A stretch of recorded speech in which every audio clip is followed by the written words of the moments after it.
et je vais vous parler de deux œuvres que j'adore. Je suis vraiment désolé de couper parfois un peu les coins ronds. Comme vous ne connaissez peut-être pas les œuvres, c'est mon rêve pour vous, mais pour moi c'était assez horrible étant donné que, par exemple, j'ai fait un travail final dans un cours à maîtrise sur Carrie, Survivance et Survivante de 14 pages, donc je serai ramené ça à 7 pages, c'était très dur. N'hésitez pas à poser des questions par la suite. Je verrai mon texte pour des questions de temps.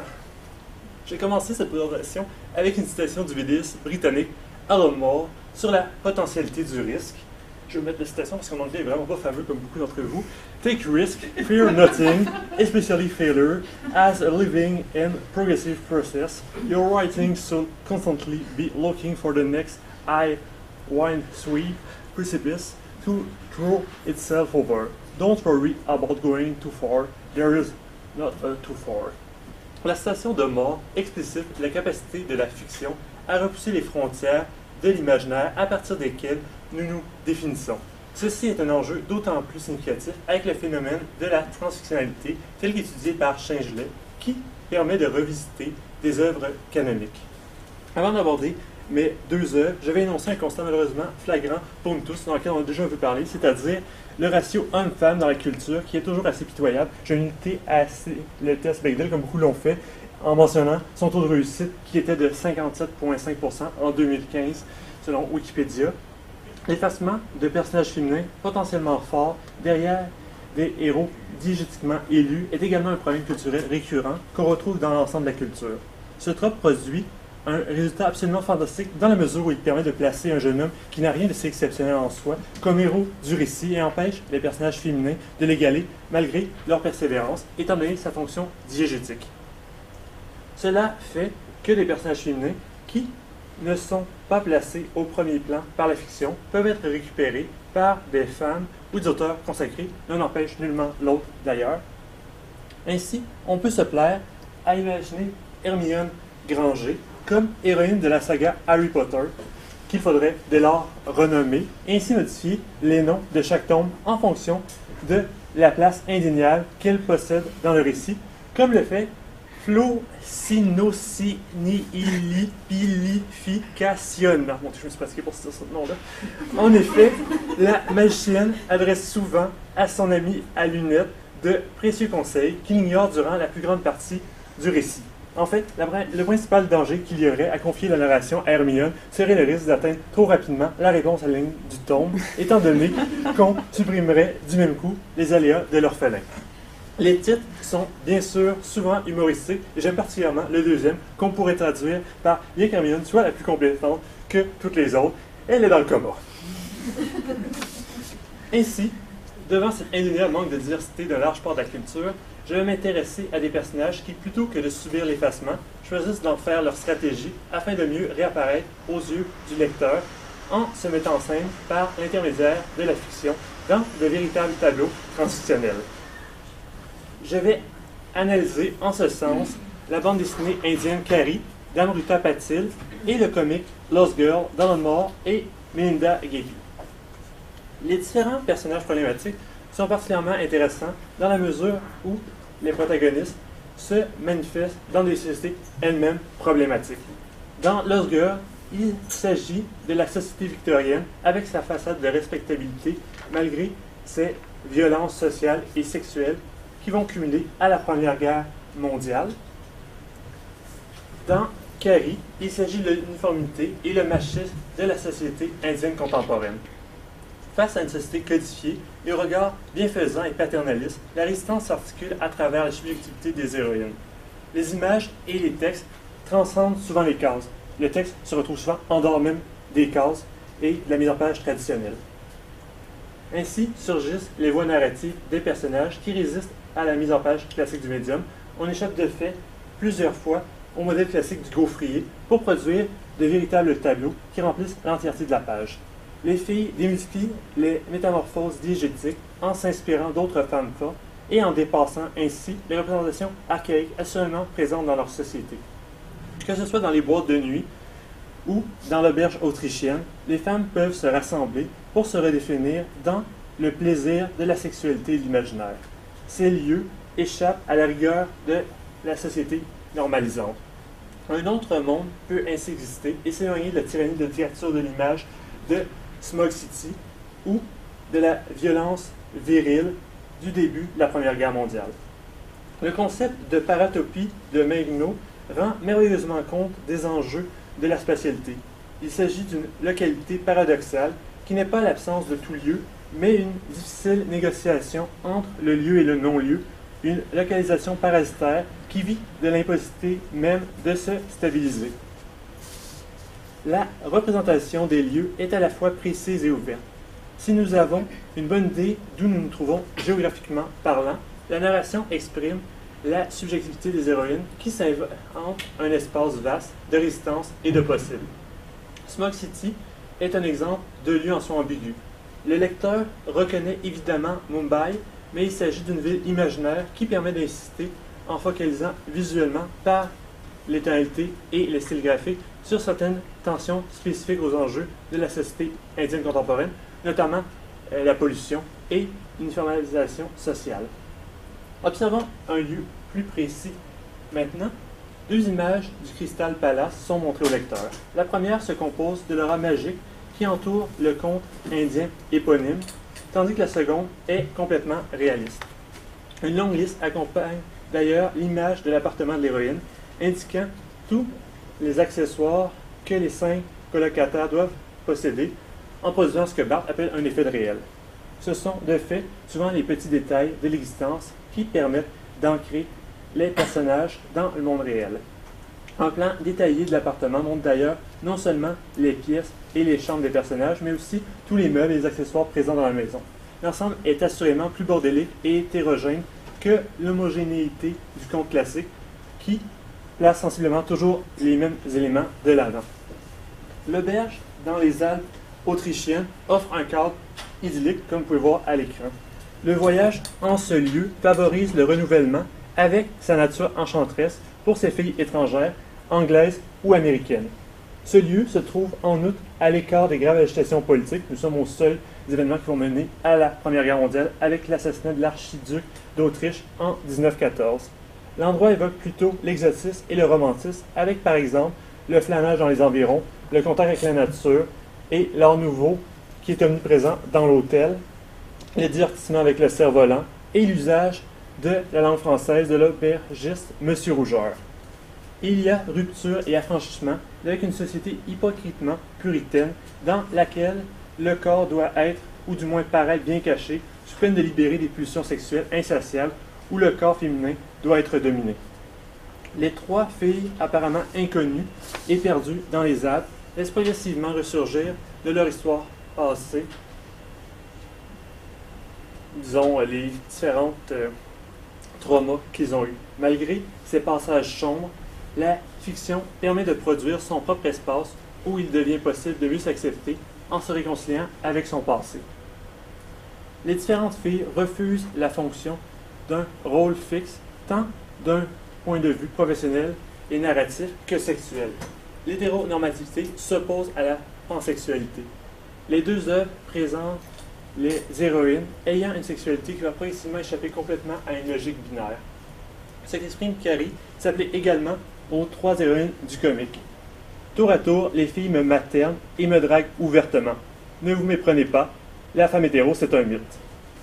C'est ça que j'adore particulièrement.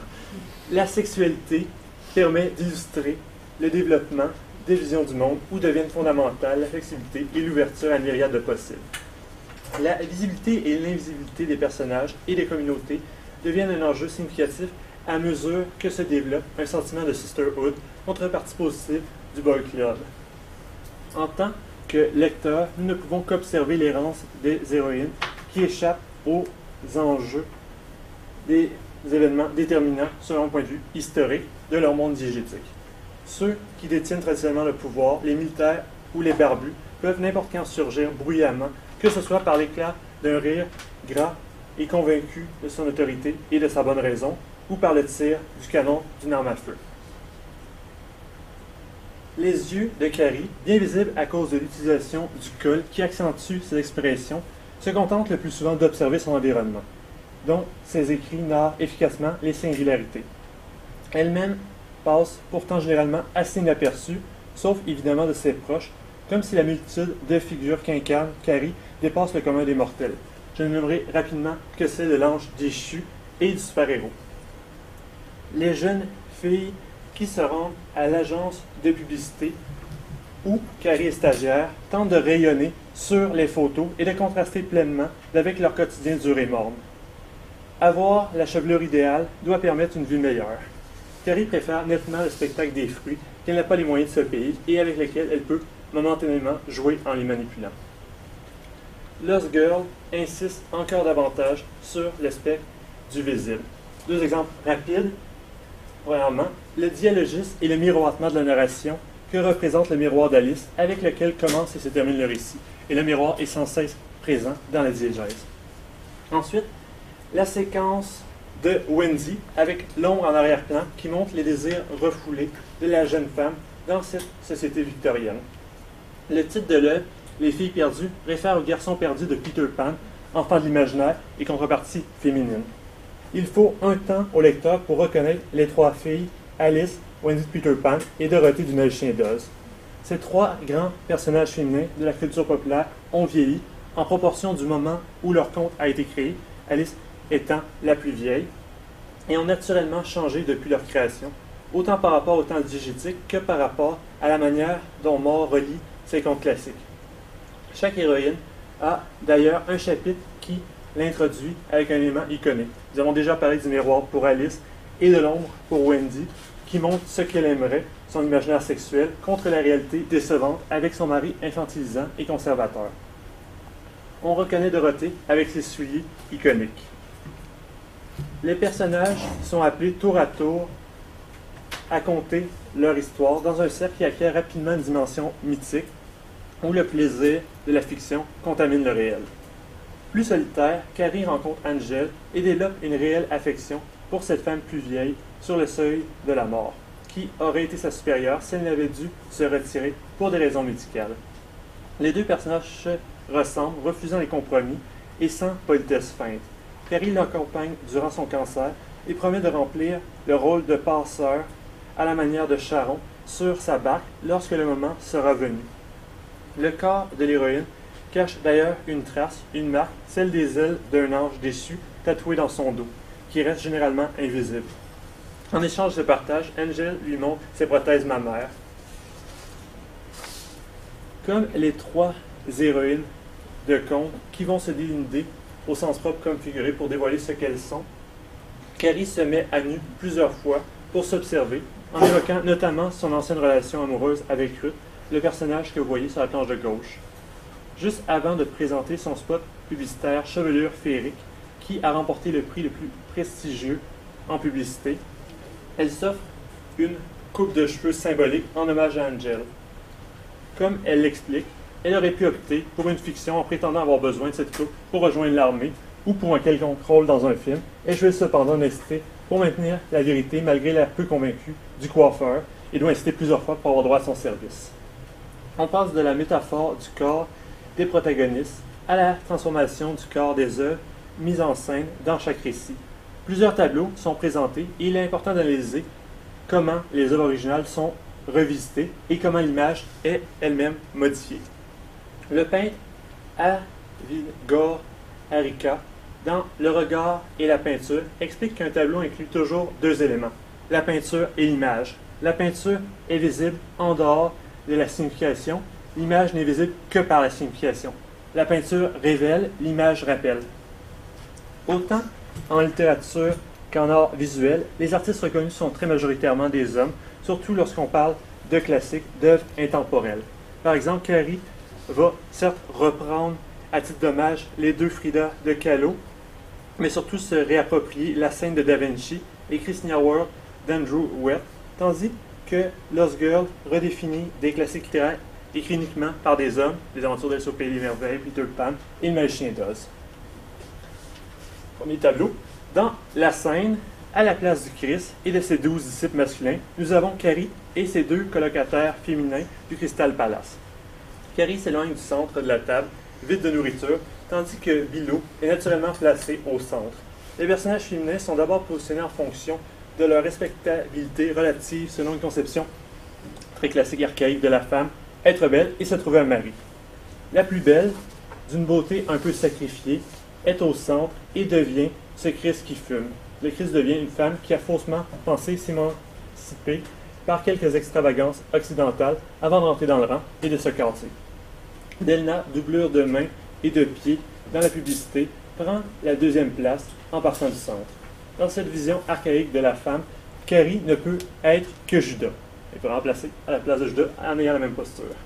Son allure trahit les siens, en plus de son orientation sexuelle qui est ambiguë. Dans la deuxième page, Carrie est placée en première position comme femme assurément moderne et Bilon en dernière. La première refuse d'ailleurs de prendre tout à fait la pose attendue, tandis que la seconde n'a pas compris que le contexte a changé et que sa position n'est maintenant plus adéquate. Elle ne s'adresse à aucun des personnages de la manière vous pouvez voir qu'elle est placée en respectant la... Merci.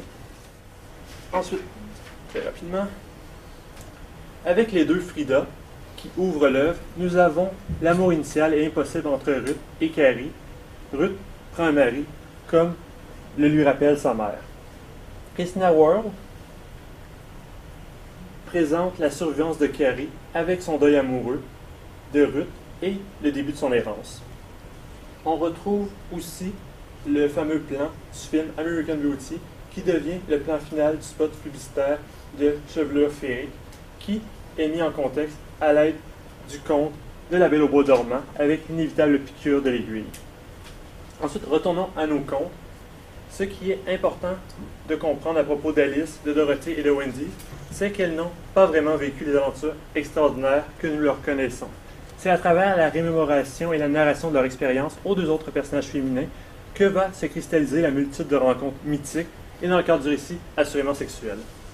L'initiation de Dorothée survient avec la masturbation comme mouvement de tornade, alors qu'elle voit vraiment une tornade arriver. Où elle est, je vais essayer de me rappeler dans quel état, Kansas, une tornade qu'elle voit arriver, et elle passe de la quête de la survie à une survie, littéralement. Ensuite, nous avons Wendy qui se sent en train de s'envoler lorsqu'elle s'envole en l'air avec un jeune garçon nommé Peter qui l'initie sexuellement. Pour chaque héroïne, l'aventure va se continuer et raconter les différents épisodes du conte classique. Une splash page vient toujours métamorphoser la narration qui sinon serait parfaitement réaliste et la sublimer dans l'imaginaire. Dans Comic as Performance, Fiction as Scalpel, Annalisa Di Lido analyse cette synthèse, suggesting but of the eternal power of imagination and the suspension of time perceived in the intense moment of the orgasm. Je trouve particulièrement réussi la page avec le fameux crocodile de Peter Pan, à peu près au centre, qui, normalement, est une métaphore du temps qui passe, qui devient ici une vulve avec les dents, qui symbolise la revanche du temps passé avec le phallus comme seule représentation de pouvoir. Avant de conclure, je peux vraiment difficilement ne pas vous citer Promethea, j'aurais aimé en parler beaucoup plus longtemps, d'Alan Moore, dans la mesure où l'œuvre est une gigantesque odyssée et réflexion sur le territoire de l'imaginaire et des résonances innombrables. On retrouve la volonté de rassembler tous les mythes et les influences artistiques en les affranchissant de toute autorité littéraire dans une logique de transfictionnalité. Ce sont les différentes générations de Promethea qui diffusent le pouvoir de l'imagination, nous partageant le feu qui pourrait nous éclairer. Et la sexualité, c'est pas encore fini, il va sa conclusion, je suis désolé. Donc c'est ça. Et la sexualité occupe également une place comme magie et comme forme de création. Donc Carrie et Lost Girl présentent le récit d'héroïnes qui se réinventent continuellement et qui parviennent à investir une multitude de lieux, dont celui de la fiction et des œuvres classiques.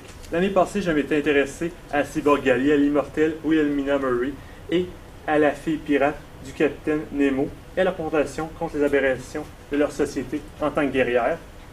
De façon assez différente, les 4 protagonistes de cette année n'hésitent pas à disparaître devant la violence, la bêtise frontale de leur société, ce qui leur permet, à la manière de la Luciole de Dieu Oberman, de réapparaître au moment adéquat, plus forte et surtout réunie. Je vous remercie.